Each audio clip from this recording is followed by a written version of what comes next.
And the biggest South African news today is that Orlando Pirates qualified through their quarterfinal to the African Champions League, the CAF Champions League semi-finals. Up the Bucks, once always Buccaneer. That's actually not the biggest news story of the day. No, the biggest news stories that we're going to be addressing today are firstly, the demented Nazi, the evil knick-knack, the fascist Frito, whatever you want to call him from the nicknames we've come up with, Donald Trump caved.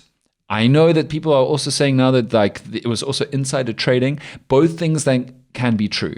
And we're going to talk about how Donald Trump caving on the tariffs to everybody except China, what that means for South Africa, everyday citizens, and for some of our industries that are going to be most affected by tariffs from the United States. And we're also going to talk about the ongoing shenanigans around the VAT budget, because last night the ANC and ActionSA had a meeting and they both came out with statements saying that they will do their darndest. They will do their absolute best to try and find alternatives to a VAT increase that otherwise is coming on the 1st of May. And for those of you in the comments who've been wanting longer shows every single day, you should know that you can get the full long shows on podcast on Spotify and Apple. We post about half the show on YouTube, but at the same time we post full shows on the podcast streamers. Find us there. Okay, so this morning, South Africa time, as the US markets crumbled, as the world economy shook, and as everything was getting worse and tending towards recession, Donald Trump abandoned. He caved on his tariffs. Now, what does this actually mean? It means that for all of those countries in the world, including South Africa and Lesotho and Cambodia and Vietnam and all these different countries in the world, he dropped the tariff rates to the lowest rate of 10% that he put on some countries in the world in his initial list of tariffs. He caved. He absolutely caved. We're going to talk about the potential for insider trading in a second, but I do not believe that that was his grand master plan the whole way through. It is also incredibly funny to think about the fact that he caved on tariffs to the Heard and McDonald's Islands, the penguins. Smarted. Which I'm pretty sure are one of the countries that did not line up, allegedly, yes. to negotiate. Because one of Trump's massive claims now is that 75 countries came begging and kissing his ass to the table to try and get some kind of deal done. Interestingly, Trump's administration will not release any evidence or even a list of the alleged 75 countries who apparently came begging and pleading. I have enjoyed in the last few hours imagining how it would have gone if the penguins from Madagascar went in for a negotiation with Trump. I think they would win. And hilariously, the penguins from the McDonald and Heard Islands basically took the Madagascar penguins' idea of smile and wave, boys. Just smile and wave. It's true. And it worked. You never know. There might be some undercover explosive experts in that team. 100%. So the funny thing now is people have been trying, MAGA people, deluded people have been trying to spin this as Trump's master plan all along. There is so much evidence to suggest that this is not the case. Let's just start with the fact that Trump came out, and I'm actually going to read you the direct quotes from the first news media interviews with him. So he came out and said that the tariffs for everyone but China will drop to 10%. And he said, I thought people were jumping a bit of line. They were getting a little bit yippy. That was his hot take on the market meltdown around the world, basically saying we don't trust you and you're hammering America and the world economy. And then he went on to say, when asked why, literally the day before there would be no pause on tariffs, his administration said that. Literally the day before he said they would be permanent. He said, you have to have flexibility. I could say, here's a wall and I'm going to go through it, and you can't go through the wall. Sometimes you have to be able to go under the wall or around the wall or over the wall. It doesn't inspire a lot of confidence in his whole plan to encircle America with a wall. He's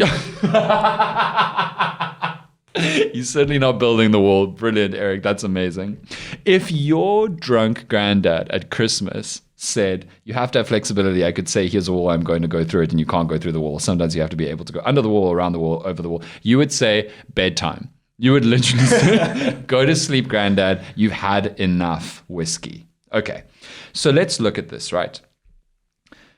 Over the last week, Trump and his people and all the MAGA influencers have tried to say that the short-term pain and suffering that Americans are going through is worth the long-term restructuring of the world economic order to bring American jobs back to America, or to bring jobs that have gone overseas back to America, to strengthen American local businesses, and to create a manufacturing industrial boom, to have factories opened all across America. That's what they said for the last week, to try and kind of sugarcoat the destruction of American quality of life that these tariffs were doing. Extraordinarily, I saw one MAGA influencer saying, money is just money.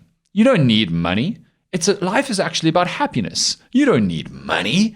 Like, to try and persuade all of these Trump MAGA voters who are now losing their retirement, losing their pensions, their small businesses were being hammered. By the way, most American small businesses are going to stay hammered by this because they import from China and then sell at a markup rate.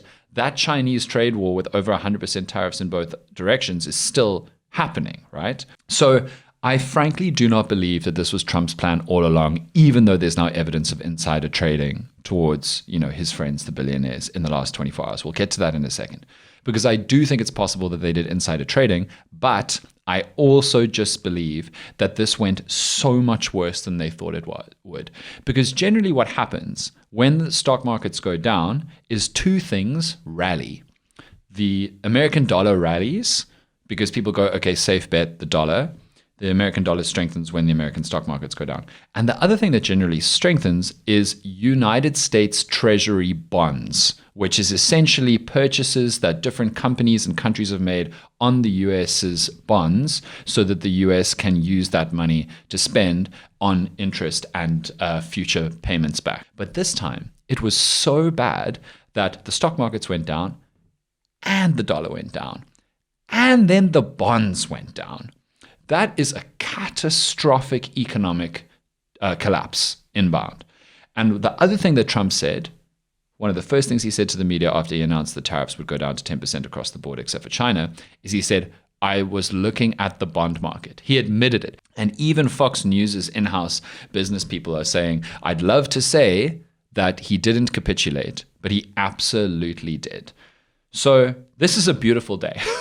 I'm having a great time with this news because it's good for South Africa, it's good for the world economy, and it's good for seeing Trump exposed as the lunatic idiot that he is. But now people are talking about insider trading. Now, if you don't know what insider trading is, it is illegal. But essentially, in a stock market, no one is allowed by law to have information about something that affects stocks. They're not allowed to get that information before that something happens. Does that make sense? Because that gives them an unfair advantage over everybody else in the stock market. If they know, for example, with Steinhoff, that Steinhoff is about to collapse, that the CEO is about to resign, they're about to declare bankruptcy, if they know that before the time, they can sell their stocks before the announcement. So then the stocks collapse, but they avoid the collapse. It's unfair on everybody else. So that is what I think is most likely based on all their messaging in the last week, because you realize now that they've sold the dream to everyday Americans that this suffering is worth it.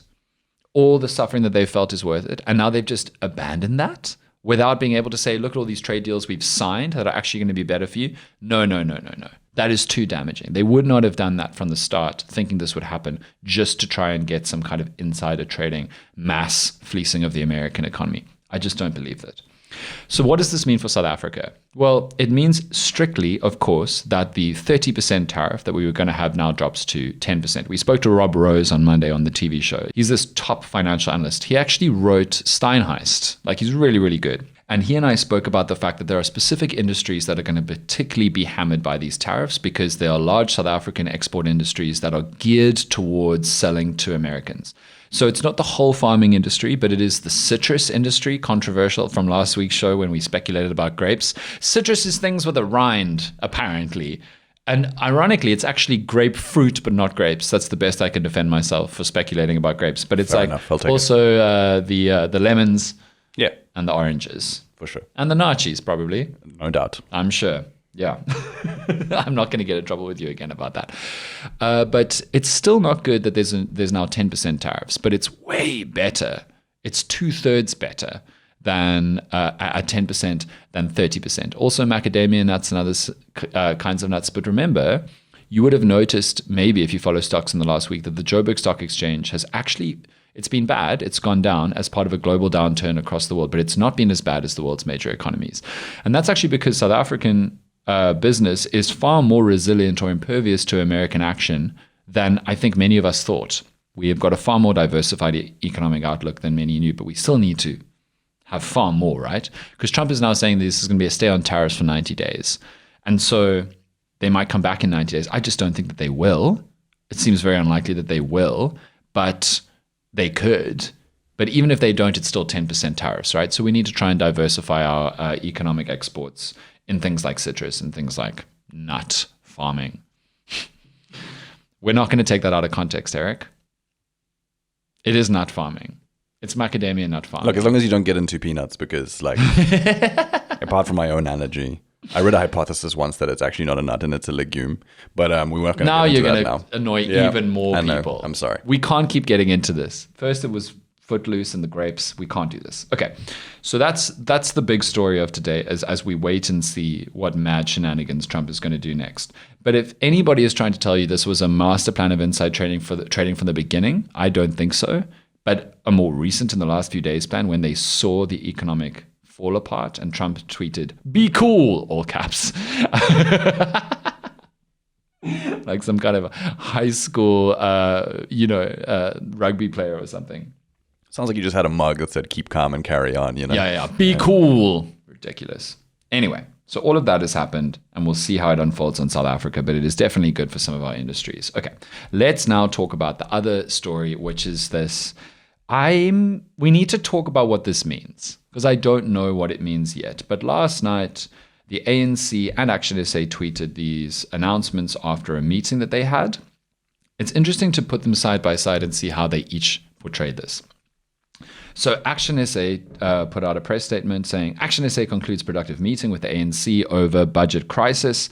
The meeting addressed a number of realities pertaining to the challenging fiscal environment. Key to this discussion was a clear mutual commitment to ensure revenue alternatives are tabled that will identify alternatives to the VAT increase. In this regard, both parties are unequivocally committed to this process to shield South Africans from any increase before 1 May 2025. Strong language from ActionSA, but even they could only say ensure revenue alternatives are tabled to identify alternatives to VAT. They were not guaranteeing that there's going to be no VAT increase. And I feel like that's what we've seen from the beginning is just this idea of like entertaining the conversation. That's what you said. Tabling the idea. We don't have any like firm commitments. And nothing is binding, as we said. Totally. Let's compare it to what the ANC says. So they just say, statement on the meeting with ActionSA to address the national budget impasse. They say the meeting was frank and cordial. It reflected a shared recognition of the urgency required to resolve the current budget impasse in a manner that safeguards service delivery, upholds the principles of sound fiscal governance, and protects the most vulnerable from any unjust burden. Now remember, the ANC believes that a 0.5% VAT increase ticks all of those boxes. And then they went on to say, the ANC and ActionSA both reaffirmed the necessity of identifying viable alternatives to the proposed VAT increase with a mutual commitment to avoid any such adjustment before 1 May 2025. Again, we'll try our best, but no guarantee. What's interesting for me about this statement is it could be the ANC doing the same politics, placating and placating, and just saying, we'll try our best. But remember, the ANC's line is, and has been, that VAT increase is the best way to do service delivery and to have a budget that helps ordinary South Africans. That's been their line from the beginning. This statement doesn't change that. It's just looking for alternatives abstractly. Because remember, if absolutely nothing happens, that VAT increase is happening. Yeah. Like, if they do nothing, that is the VAT increase is done. Literally. But the only thing I want to float for you now, just float it, is the fact that we know that there has been massive disagreements within the ANC top brass about this VAT increase at all. We know that some of the ANC's most powerful ministers were also blindsided by the 2% VAT increase, and then also read the room of South Africa and went, oh, nobody wants this, and pushed back against it. And we know that it was Ramaphosa's faction who has ultimately been pretty steadfast about this VAT increase. Now, yesterday on the show, we spoke about Mashatile's faction and voices saying we should kick the DA out of the GNU now as the ANC. And that Ramaphosa ultimately said, we don't need to do that. They'll hang themselves. Let's just make these rules and let them walk. It'll be better for us. But we know that in the ANC, there are still a lot of people who don't want this VAT increase. There have also been off-the-record rumors that the finance minister has tried to resign twice and been told, no, we're not going to accept your resignation. That's quite deep. Because let's be honest, the finance minister thinks VAT is the best solution. He doesn't want to go through this. He doesn't want to go through this over and over again of not getting what he wants and then trying to sell it and then fighting with all these people like SARS's Edward Kieswetter, who he was caught on a hot mic saying he's really like angered him. Yeah. Finance minister's probably tired if these rumors are true. If these rumors are true, the finance minister is probably so over this. But there's a faction within the ANC that's probably certainly the Ramaphosa faction that ultimately gets its way, that wants this VAT increase. And there's another faction that doesn't. And so maybe there's a world in which there's no VAT increase because the ANC, remember a little while ago we said ActionSA's only two things they had to hope for was that the DA's court application wins to annul the VAT increase procedure that went through on the budget, or that the ANC was incredibly kind and dug ActionSA out of this hole. Maybe there's an ANC faction now within the African National Congress fighting to try and dodge this VAT increase. That's not the Ramaphosa faction. Maybe. And that might save ActionSA. It's interesting to think about. I also wonder sometimes if maybe we should take the two issues like out of the context that they're currently in, which is obviously intrinsically linked. But the faction, like Paul Mashatile is saying that they want the DA out, this might just be the right moment for it. It might not have nothing to do with the VAT at all. Right, that's true. No, you're right, because a lot of members of the ANC didn't want the DA in the GNU in the first place. A lot of them have been hacked off with the DA resisting Bela and the NHI and Expropriation Act. So there is, yeah, you're right. It is possible that this is just some anti-DA and the GNU people taking their moment to say this is the time that we can kick them. That's true. But it would be extraordinary if another faction was able to be strong enough within the ANC to thwart Ramaphosa's people's VAT increase agenda at this late stage. It's the 10th of April. The 1st of May is in 3 weeks, and there's Freedom Day long weekend and Easter. They are not working. Yeah, there's too many public holidays this month, man. I don't mind it, but it would be fascinating if this is actually the huge plot twist of the month, which is that there's an ANC internal civil war that means that they actually take out the VAT increase. Yeah. It would be wild.